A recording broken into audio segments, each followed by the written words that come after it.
All right, everybody, welcome back to the show. On today's episode, we talk about having really shitty customer service. A shitty customer journey leads to costing the industry in business 1.6 up to 1.6 trillion dollars a year. And so in the episode, and I break it down quick and hard, why it matters to focus on it, what it is, and then literally 4 clear steps on what to do, how to implement it, how to apply it to your customer journey with some incredible updates and exciting things coming. So I'm going to stop the intro now. Let's get into the show. Enjoy this one. And please make sure you DM me after the show and answer my questions. So without further ado, let's get into the episode.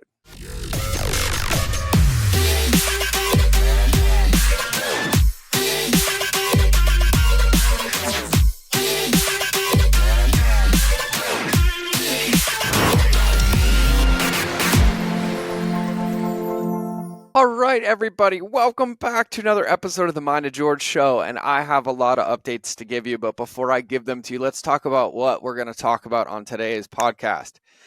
We're going to focus on embracing humble customer service or humble customer journey and talk about having an entitled, or for lack of better terms, maybe disconnected attitude when it comes to customer service or customer journey is the death of any business. And we've been reading a lot of articles, pulling a lot of stats, doing a lot of research around a whole lot of this when it comes to outlining these episodes. And estimates of the cost of poor customer service range from 75 billion to 1.6 trillion per year in the whole lens of business, which is absolutely mind-blowing. And so we are going to get into why this happens at a very high level, kind of what it is, and then some quick things to focus on, some quick hows that are actually really, really good from tracking and collecting feedback from customers, where to get it, how to apply it, customer service metrics, kind of what to look for, and things like that. So just a couple updates. I owe you guys so many updates on the podcast, and I'm not going to do them on this episode. Number one, I went to Bali. Bali was absolutely incredible and life-changing for me, and Julia and I, who we ran the retreat together, it was magical, are going to record an entire episode about the entire thing because we are doing it again and doing it again. And then when I got back, I have been eating so clean and so healthy. I ate a lot of really good Italian food in LA and then got basically food poisoning or a stomach bug and was in bed for like 8 days. And then I basically just barely crawled back out. And then I'm hitting the road tomorrow to travel to Dallas for the Machados, which I'm so incredibly excited about at their event for their affiliates. And so I have updates on all those, and so we will get into them. But I want to focus on customer service, customer journey, and this incredible outline of notes that's just basically, let's paint the picture. Let's get clear. Okay, this matters. This happens. Probably not okay. I need to be aware of it because this is going to cause pain in my business. And no matter where our business is, no matter how good it is, these lenses are always the lens in which to look and make improvements. Because if you think about your business like a kingdom, like my buddy Ricky does in helping men in their business, even if everything in the kingdom is peaceful, there's always somebody planning an attack on the kingdom. So there's always a place to get feedback and do iterations, right? So entitlement massively strains customer relationships and customer journeys, right? And so think about the last time you went out to eat and the server had an attitude. How did it make you feel? Did it influence whether you came back or not? Did it influence how you talked about that experience? It creates a negative reputation. And even if the food was great, your poor interaction with the server harmed that brand's restaurant's reputation in some way, right? I talk about this all the time. If you want to understand it at a very visceral level, which is empowering, and I tell every entrepreneur I talk to that if you don't read these books, I think you're silly. And if you don't read them till you know them, you're silly. Contagious by Jonah Berger is the book that relates exactly to this, right? But if you think about it through the lens of social media, where anybody's opinion can like literally easily gain traction in a matter of minutes, let's say you went on social media, then changed and shared your experience. As quick as someone can hit like, you've lost a potential customer. It's the inverse of what we call the gossip gun, which comes from the book Contagious that I named, which are the reasons that people share on social media, right? And so think about the lens of Yelp, of where somebody could literally go on Yelp, the food be absolutely incredible, and have a server who's not representative of the brand or of the owners, or maybe is having an off day, has a negative interaction, and then leads to a negative review and can like decimate a restaurant. And I'm not advocating Karens. or people that are ostensibly like rude all the time. But in this lens and looking through it, it's painting the picture of just what is like worst case scenario, but also the lens in which to understand that even when it's not as big of a deal, it still creates the same reaction and the same behaviors. And we don't think that it matters, but it matters massively. And so the astounding figure that like up to 1.6 trillion per year loss for bad customer service is a result of a myriad of problems, right? It's not just about having like an entitled customer service or customer journey. It's also not fully understanding like what the customer's desires, like what's their actual before state and what's their after state outside of the features and benefits, right? Or it's implementing cost cutting strategies, but in places that affect relationships with people who pay our bills and keep our lights on, or sacrificing customer satisfaction for growth and making decisions without thinking about the long-term implications and complexities and knowing that the core people you have, if you offend a critical mass amount of them, your business is going to implode from the inside out, right? You don't like when you think about that one, then you have like the other one in here, the dehumanizing or computerization of customer service, right? Where AI is an incredible tool, but human beings want to be in a relationship, even in a conversation with another human being. And so utilizing tools in the wrong places, which is something I talk about a ton, and other things that add up. And knowing that none of these things are ever perfect. There's no such thing as like they're always 100% perfect, but they do get forgotten about. They do get looked over. They do get made insignificant without realizing the slow burn and the pain that they create that gets unrecoverable because they're the only thing that actually matters. But when you get down to the bottom of it, it's really, really about focusing on the right things inside of the customer all the time. So no matter what company I work with, I advise, I coach, I consult, it's basically relation based everything. Relationships are everything. And I think at the core of it, the easiest way to remember is that the people that we're talking about courses and programs and buying and not buying, or did buy and then left or got a refund, like these are also the people that trusted us when they were feeling off or bad, or trusted us to help them with something or invest in something. And these people are also the ones that keep our lights on and they build our business. And we all too often get focused on just more and forgetting that like if we leave people in the cold that are inside of our kingdom, for lack of better terms, or turn our light off and they can't see the lighthouse anymore, we can do a whole lot of damage, right? And when we think about it, is that everything that we should focus on should always be focused on doing the best we can to meet our customers' desires. But that starts with meeting our promises, right? The things that we say we're going to help with, or that we're selling, or that we're doing, and that we don't sacrifice customer satisfaction. And we look at decisions and not make rash decisions that take the human out of the brand. You humanize everything as much as possible, which is what this entire podcast is about. And you treat others like you'd like to be treated. And one of the number one things I say to people when I coach them or when I'm consulting, the question is, I was like, how would you feel if you went through your funnel? And they're like, I wouldn't buy. And I'm like, so what makes you think that anybody else would either? And these simple things are not things that we intentionally neglect or ignore. When things get noisy, they're things that we forget about or lose focus on. And when the muscle stops getting flexed, they go out of sight. And so understanding that, we have to understand that it's always going to be the most important thing, because the people that are actively in our company, buying, getting close to buying, in our courses, in our products, on our social, engaging with us, are the ones that are really supporting the bloodline of our business. And it really should be all focused around them and making sure they're cared for, which is what would naturally bring more people in, but it also gives you more feedback. It gives you more insights. It gives you what their pain points are, how they're describing it. And so it's a treasure trove of like gold that most people spend millions of dollars to pay for the data that you have at your fingertips, but you have to be a human and realize that you got to treat your business like a brick and mortar store. And if you think about it, you'd never let anybody walk in your brick and mortar store, walk up to your counter, ask you a question directly to your face and you not respond, which would be the equivalent of them shooting you a DM and you not responding. And so when you think about it through that lens, it simplifies it down. And we got to remember that the thing that we're really trying to monetize in this world is attention. And when you have somebody's attention, you then have to earn the right to keep it. They have to feel safe. They have to know there's something there for them.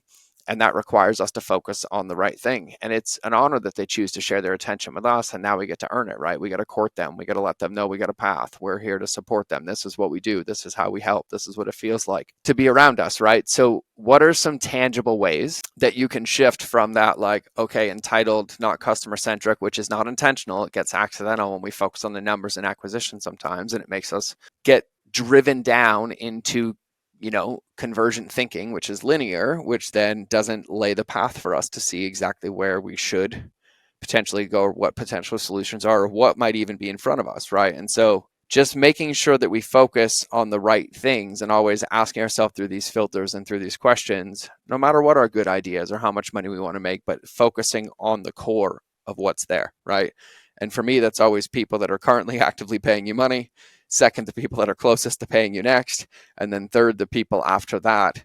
And then if you hit those buckets, then anybody that you go to acquire new has somewhere to fall into. That's the 4 paths to the pier, right? So how? Number one is collect massive amounts of feedback as much as possible from your customers. Use customer surveys, evaluate the effectiveness of your social and products, reach out to people and ask them one-on-one, get on calls with people and ask them if you can interview them about your product and how it works, and give them something in exchange just for sharing their time and being like radically honest with you. Reach out and support your customers that don't buy, and then ask them, be like, hey, I know you don't buy, I'm not interested in selling, but can you tell me what was missing or what you were looking for, or anything that we could do to be better, right? Anywhere that you have a relationship with somebody who has either invested money with you or thought about it or even looked at you, if you're willing to go dig, and dig by meaning create a relationship and be open and honest and ask for feedback, you will find a gold mine and a step-by-step roadmap of every single thing that you should do and incorporate into your business, from your messaging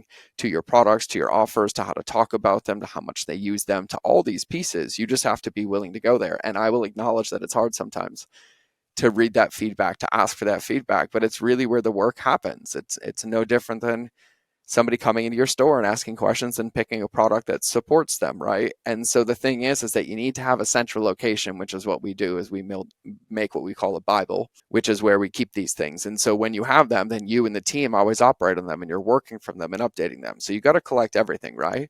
And then you got to figure out how to track whatever your metrics are, customer service metrics, right? Like there's things like customer satisfaction, there's things like the net promoter score, there's things like customer churn. There's things like you tracking engagement. Some people choose to track how many followers they get, how many likes they get. We don't. My rule is I don't care. And I don't care how many people see our videos either. I just care that we get at least one comment or one DM that somebody was helped every day. And if we're doing that, we're winning.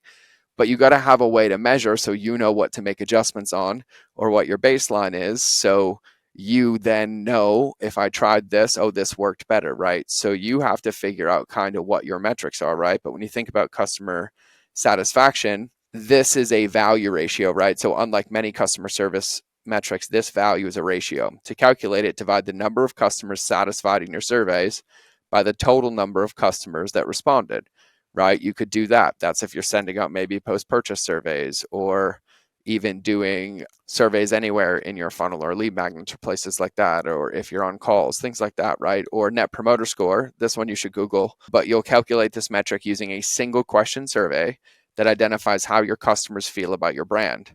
So the lower your score, the more work you can do to turn less enthusiastic customers into loyal ones. And if I remember, I believe with net promoter, everybody just gets asked one question, and that is where the score comes from. And it's an honest feeling, right? Or customer churn, right? So if you have a business or a subscription business, or, a coaching business, like, or a mastermind, right? Like, how often are people signing up? How long are they staying? And where are they churning off, right? And then you can start to figure out, like, why are they churning there? Okay, what's missing? What do I have to add 30 days before, 60 days before? Let's start by asking them. Let's get on the call with some people that left and tell them, like, hey, I support you. Like, I'm so glad that you were here. And would you mind if, like, I asked you some questions we got on Zoom, like if I could get some feedback from you, right? And then you ask and you start to dig, and then you start to create solutions, right? So the more willing you are to go into the kitchen or into the restaurant, for lack of better terms, after you serve your food and say, how did it taste? What can I do differently? What would you like? What would you call it? What would you name it? How would you market it? What would you click on Facebook to come in here? Like, what could have I posted to make you come in knowing that this is what it tastes like? And when you ask good questions, you'll get good answers. And then you just start painting with those ingredients wherever you decide your marketing, your messaging, your emails, your ads, whatever that is, right? The third thing is actually be available to your customers. I see this in the coaching industry all the time. And I used to be guilty of this, and I'm sorry, and I was an asshole. It didn't last long. I got checked pretty quickly. But the whole you have to put down a card in a 5-figure investment before we get on a call, i.e., I want you to give me 4 grand or 2 grand or 1 grand or 10 grand to hire me for coaching, but you're not even going to know what my personality like, what my energy is like, or have a conversation with me on video before you pay me. And then if you don't like me, then I'm going to make it hard for you to get a refund and gaslight you in the process. Like, no, fuck off. The end. Absolutely not. We would never do that. We bitch about it at car dealerships. We do it all the time, right? Like, it doesn't matter the level of investment that somebody is using to work with you. They are making a decision to take money out of their hard-earned account, their life, whatever they're using it for. And no matter the sum of money, trust you to buy something, get something, learn something, earn something, establish or achieve something, or get closer to it. And any buying decision requires that somebody feels safe, that they're going to purchase something from somebody that they know, like, and trust.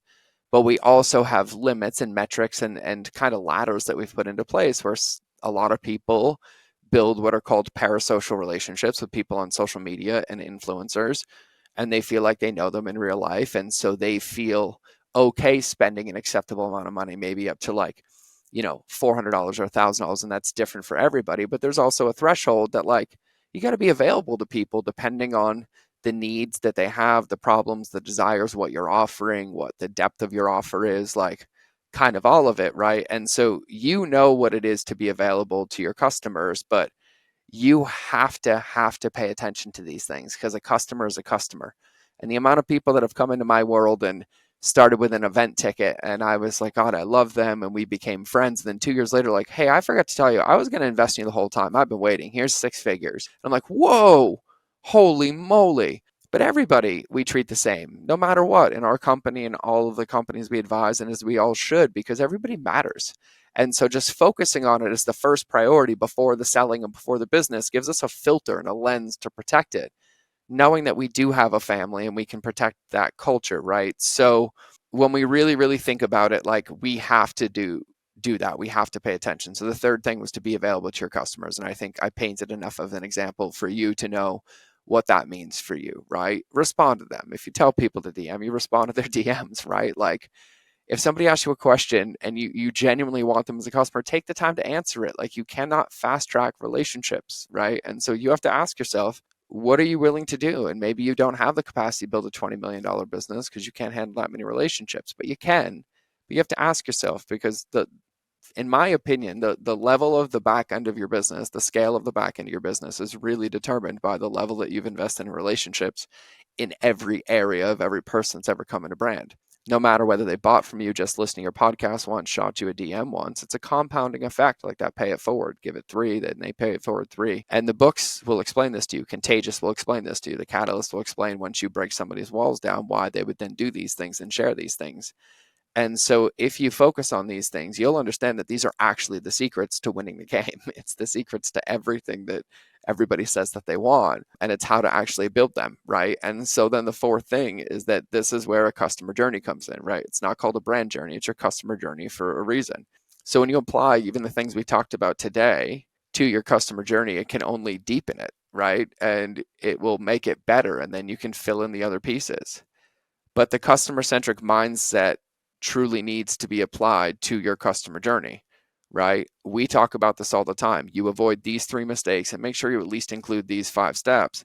And there's really good chance that you're going to be able to massively increase your results. And then you can apply the same ubiquitous principles to not make these 3 mistakes and the 5 steps to your social media, to your email, and everywhere. And you just have to start applying them and doing them, and realizing that you're building relationships one by one and finding people, creating customers, and doing it. And that's always going to be where the focus is. And so that's what I got for today. I'm really, really excited to be back, to be recording. I'm going to go to Dallas, come back, and then record more. So these are really fresh episodes. You're getting them kind of fresh off the airplane, for lack of better terms. So glad to be back. So glad to be feeling better. I will be giving you guys all the updates. So please keep shooting me DMs. You guys have all been DMing me about the show. I love it. Please keep sending them to me.